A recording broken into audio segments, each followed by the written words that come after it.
Welcome to the Tech Egg. Don't get scrambled. Enjoy the video. In this video, I will show how to drive Ford Ranger manual step by step.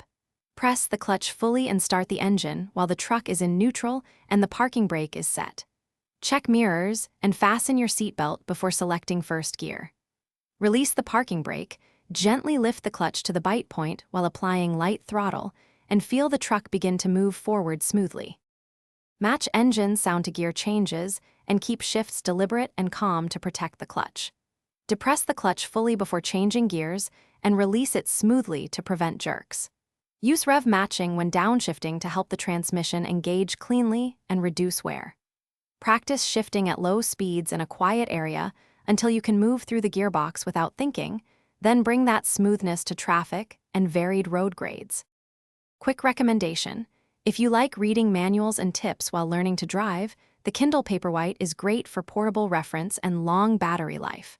It fits in the glove box, is easy to read in sunlight, and reduces clutter compared to printed pamphlets. If you are finding this video helpful, please subscribe and like so I can make more guides like this. Check the description for the link and other deals. Now let's get back to the video. Mastering hill starts removes a lot of anxiety when driving a manual Ranger. Engage the parking brake, find the clutch bite point, then add steady throttle while releasing the handbrake to move up smoothly. If you stall, stay calm, press the clutch, restart, and repeat the handbrake method until you're confident. Practice on moderate slopes until you can judge bite and throttle without looking, making everyday hill driving straightforward. Thanks for watching. Consider subscribing if I helped unscramble your problems.